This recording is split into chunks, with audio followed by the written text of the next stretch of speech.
Toplina i svjetlost su bitni parametri koji također utječu na rast i razvoj biljaka.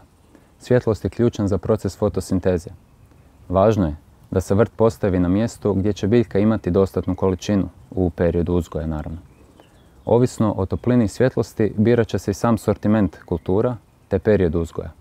Veliku ulogu igra posjedovanje zaštićenih prostora kao što je ovaj plastenik, gdje recimo zimi sama temperatura je oko 5 Celzijevih stupnjeva veća nego vani. Iako je biljkama ovo idealna temperatura, moram reći da mene ovo malo previše.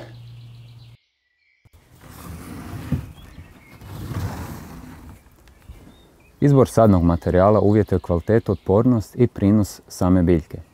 Uzgoj je moguć iz sjemena ili presadnica, gdje se najvećim dijelom koriste presadnice jer osiguravaju dobar sadni materijal koji je već formiran. Dok iz sjemena mora proći te nekakve osjetljive faze same biljke. Najbolji uzgojni oblik presadnica se pokazao iz ovih tresetnih kocki, koje osiguravaju presadnicama nužna hranjiva i dobar vodozračni odnos koji se prenosi u tlo kada se presadnica posadi. Dakle, bitno je da je stabljika normalno formirana, da ima dobar razvijen korijenov sustav i u principu kod rajčice je bitno da se ona posadi negdje ovako 10 centimetara u zemlju, jer će ona iz svakog od ovih dijelova puštati svoj korijen. Unatoč tome što je riječ o vrtu u kojem čovjek gospodari, riječ je o dijelu ekosustava, unutar kojeg ima različitih živih bića. Različite organizme među kojima imamo korisne, kao što su na primjer oprašivači, humifikatori, prirodni neprijatelji štetočina, ali i patogene organizme, gljive, bakterije, viruse, korove i razne štetnike. Najbolja obrana od štetnih organizama je preventiva, odnosno stavljanje biljke u idealne uvjete. U slučaju da su nužni kemijski pripravci za zaštitu, valja uzeti u obzir tip uzgoja, jer nisu sva sredstva dozvoljena u konvencionalnom i ekološkom tipu uzgoja.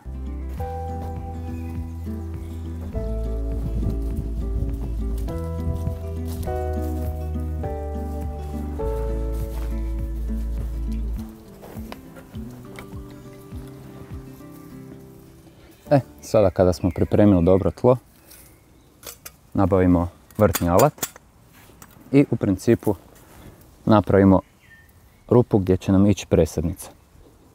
U svakom slučaju to može biti obična lopata, samo je bitno ono što smo već rekli za paradajz, što dublje ga posaditi. Dakle, moguće je na dva načina, a to je da paradajz posadimo što dublje što ide, ili da ga polagnemo pa onda ovaj dio ispravimo. Znači, bitno da je samo jako dobar kontakt sa tlom i u principu sama rajčica će se primiti.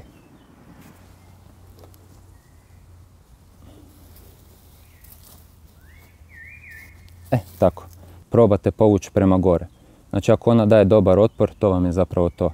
Ako već treba da se dosta izvuče, onda u principu ste dobro obavili posao, nemojte izvlačiti. Sad ćemo ponoviti samo postupak. Brzinski, još jednom, dakle, što dublje u tlo, dosta pritisnuti da ima dobar kontakt sa tlom i zatrpati i ponovno učvrstiti. Testirati i na samom kraju sve jako dobro zaliti. Pustite neka se voda upije i onda opet.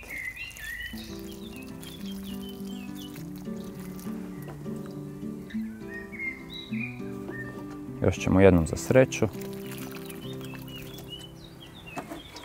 Eto ga. U slučaju da je voda malo sapera, ovaj dio možete slobodno opet natrpati dio, malo stisnuti i rajčica je spremna. Eto ga.